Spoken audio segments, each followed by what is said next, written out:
Bom dia, boa tarde, boa noite, meus queridos. Meu nome é João Gabriel Cal, sou monitor aqui da monitoria Biomorfo Microisto e sejam muito bem-vindos ao podcast de tecido nervoso e córtex cerebral. Começando com o tecido nervoso, ele é composto basicamente por dois tipos celulares, os neurônios e as células da glia ou neuróglia, e nesse podcast estarei focando apenas na neuróglia central, ou seja, aquela que está presente no encéfalo e na medula espinhal.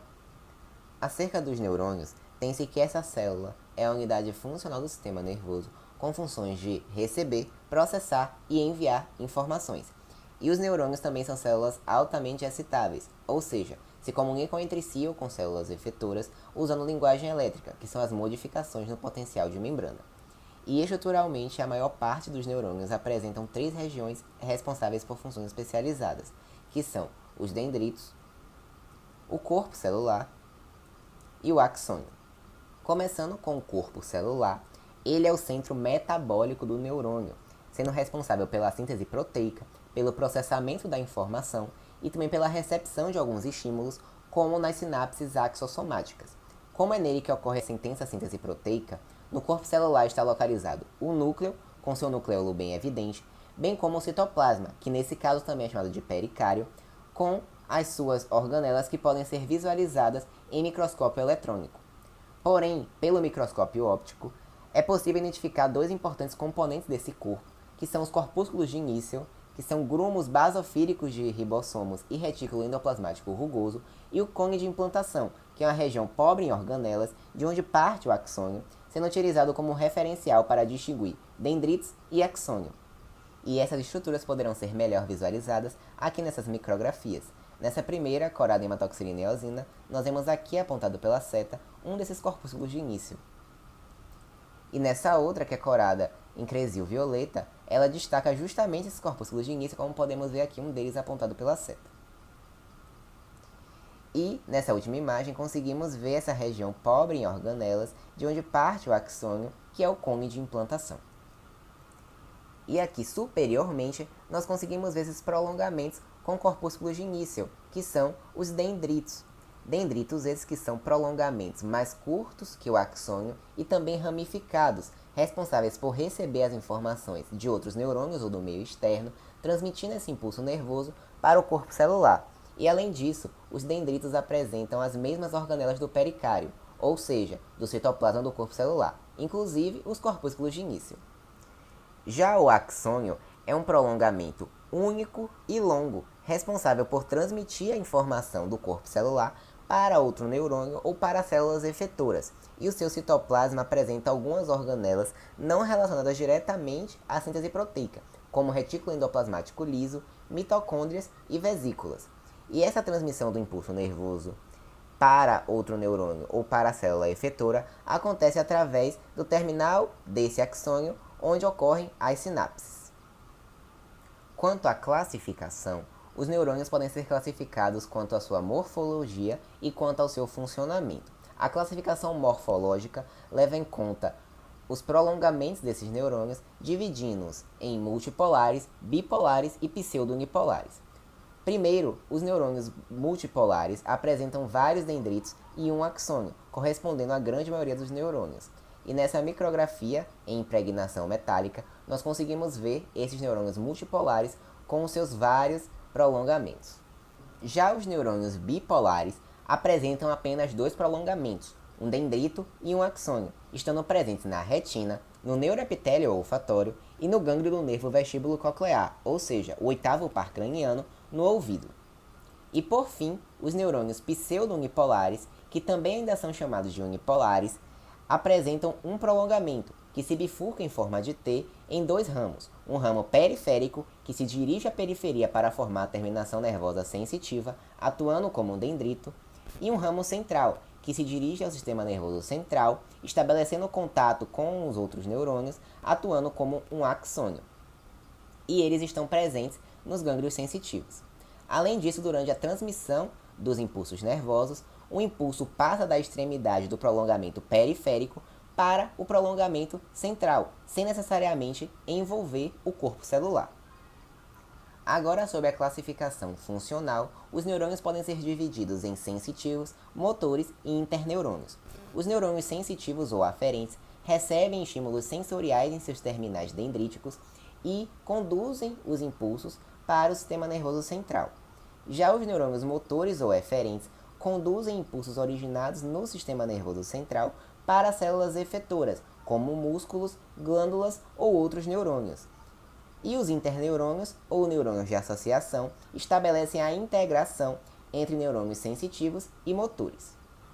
E passando agora para o outro grupo celular que compõe o tecido nervoso, a neuróglia, ou células da glia, são células que ocupam os espaços entre os neurônios, sendo derivadas embriologicamente do neuroectoderma e sendo também células não condutoras, com funções de sustentação, isolamento, modulação da atividade neuronal, defesa, entre outras funções a depender do tipo de célula que estamos falando. Dessa forma, existem 4 tipos de neuróglia central, ou seja, que estão presentes tanto no encéfalo como na medula, que são os astrócitos, os oligodendrócitos, a micróglia ou microgliócitos e as células ependimárias. E aqui nessa micrografia nós conseguimos ver um neurônio, um astrócito, um oligodendrócito e uma micróglia.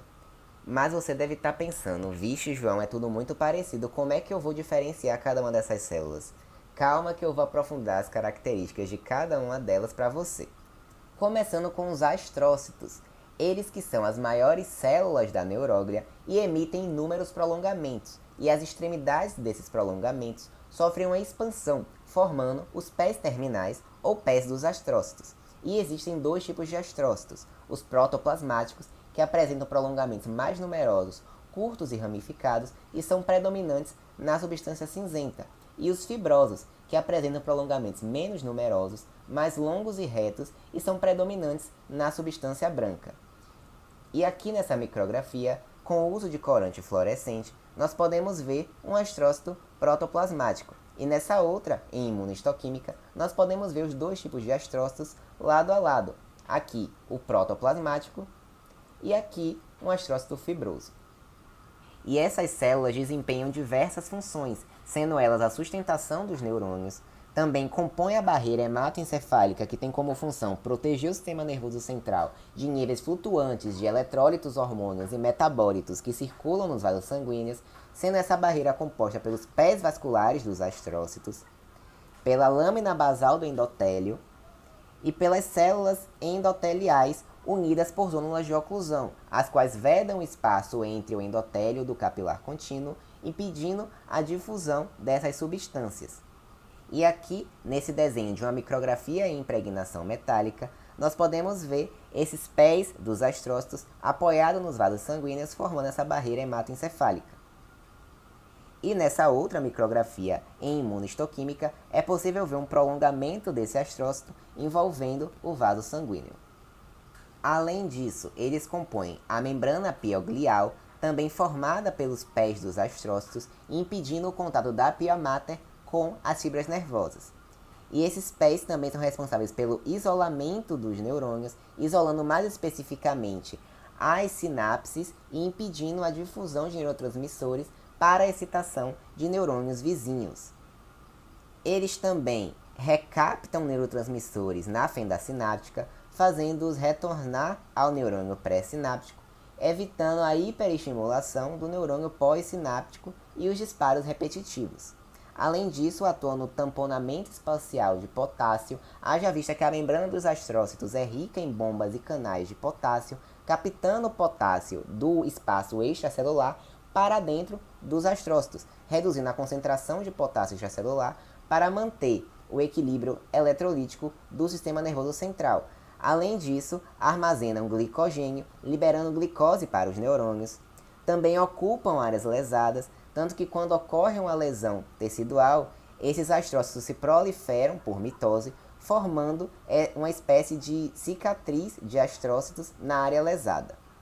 Além disso, realizam a fagocitose do botão sináptico em degeneração, quando ocorre uma degeneração do axônio, e por fim, secretam fatores neurotróficos essenciais para a sobrevivência e a manutenção dos neurônios. Passando para os oligodendrócitos, eles são células menores que os astrócitos, com menos prolongamentos e com um núcleo mais corado em hematoxina e eosina e em impregnação metálica.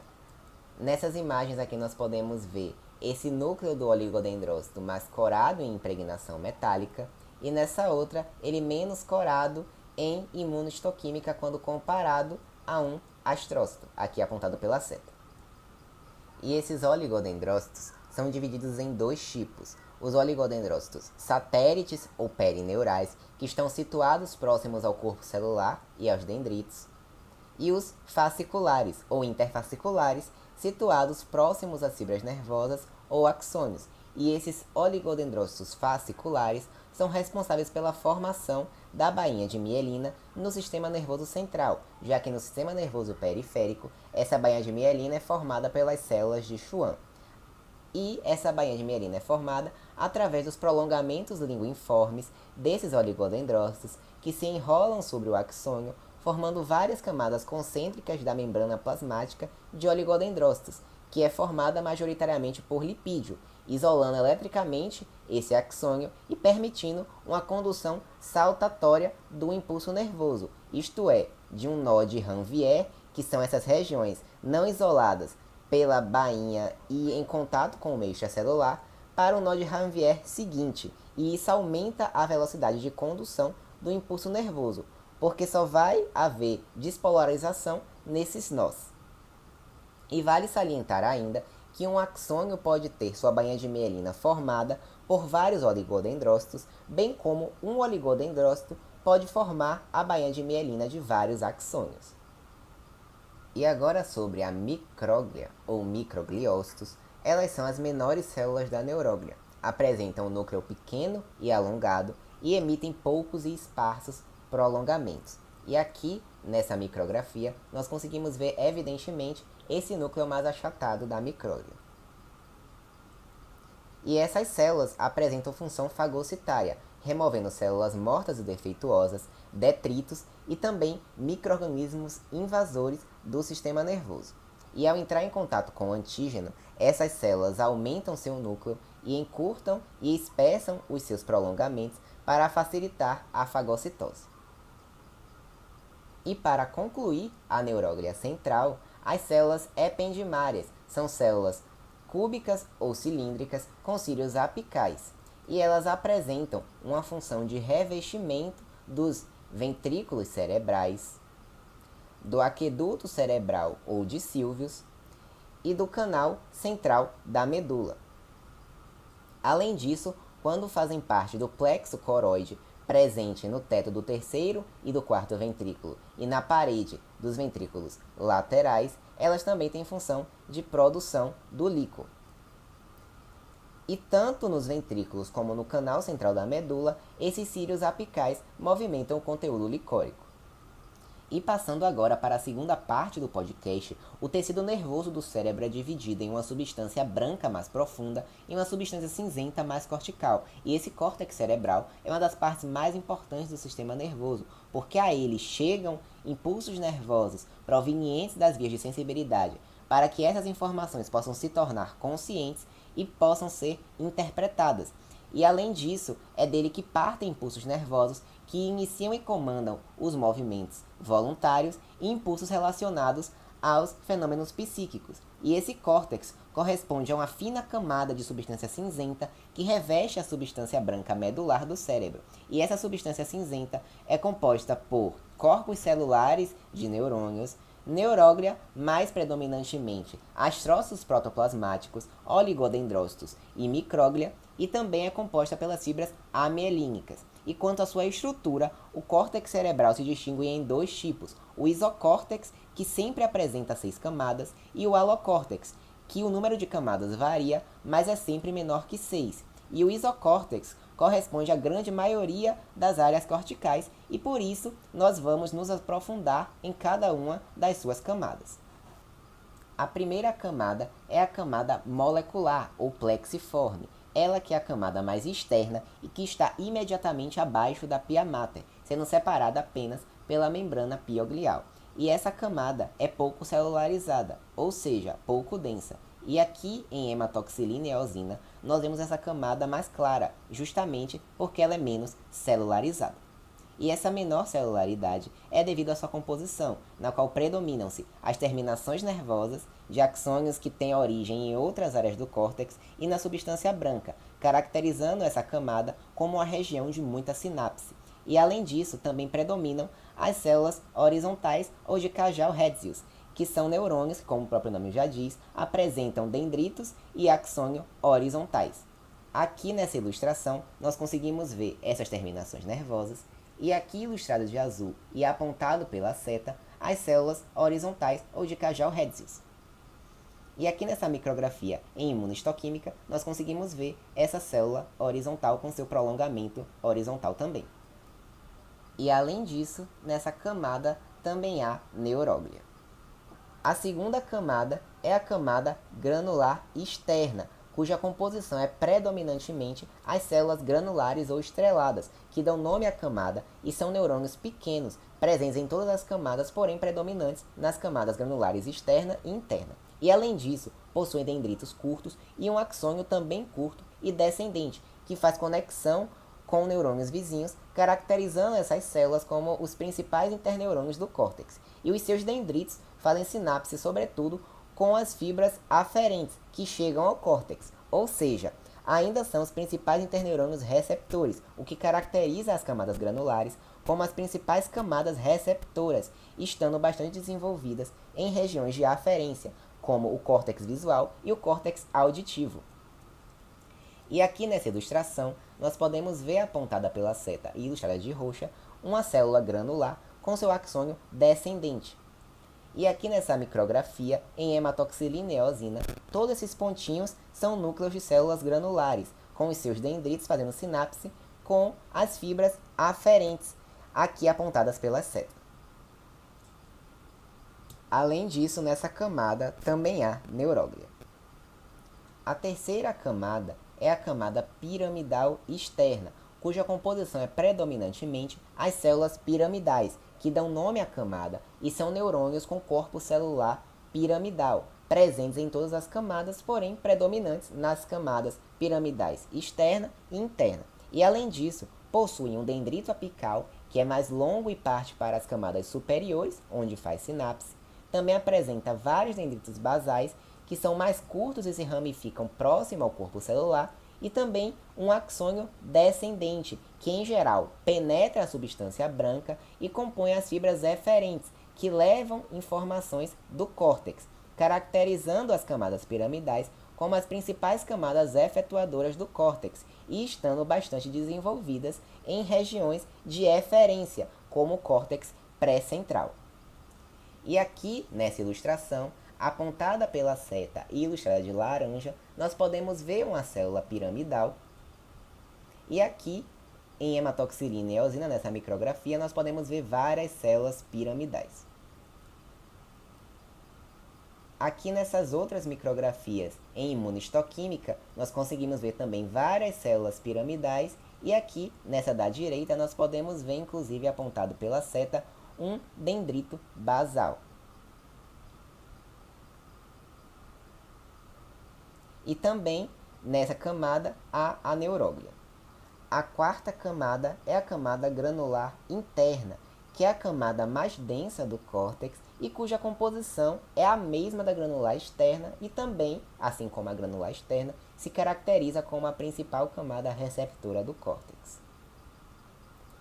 E aqui nessa ilustração nós podemos ver essa célula granular na camada granular interna. A quinta camada é a camada piramidal interna, cuja composição é a mesma da piramidal externa, mas com um detalhe diferente, porque a depender da região do córtex motor, como na área motora situada no córtex pré-central, pode haver neurônios piramidais de Betz ou piramidais gigantes, que podem ser identificados em um aumento menor. Além disso, essa camada, assim como a camada piramidal externa, se caracteriza como uma das principais camadas efetuadoras do córtex. E essas células piramidais de Betz podem ser melhor visualizadas aqui nessa ilustração, ilustrada de laranja e apontada pela seta. E aqui, nessa micrografia em hematoxilina e eosina, nós conseguimos ver que essas células piramidais de Betz são realmente gigantes quando comparadas a uma célula piramidal comum. Inclusive, essas células se destacam de longe, como podemos ver aqui apontado pela seta, muito provavelmente um neurônio piramidal de Betz.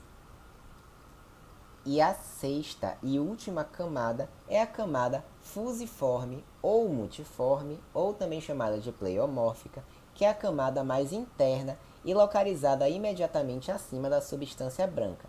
E na sua composição predominam-se as células fusiformes, que possuem um corpo celular achatado, e um axônio descendente, que penetra a substância branca, sendo dessa forma também um neurônio efetuador.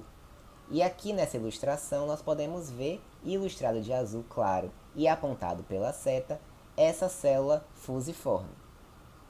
Além dessas, também há as células de Martinotti, presentes nas camadas 4, 5 e predominantemente na sexta camada, cujo axônio tem uma direção ascendente e se ramifica nas camadas superficiais, em especial na camada molecular. E além disso, assim como em todas as outras camadas, nessa camada também há a neuróglia. Essas foram as referências utilizadas na confecção desse podcast, e em caso de quaisquer dúvidas, nós monitores da Biomorpho Microwish estamos disponíveis para saná-las.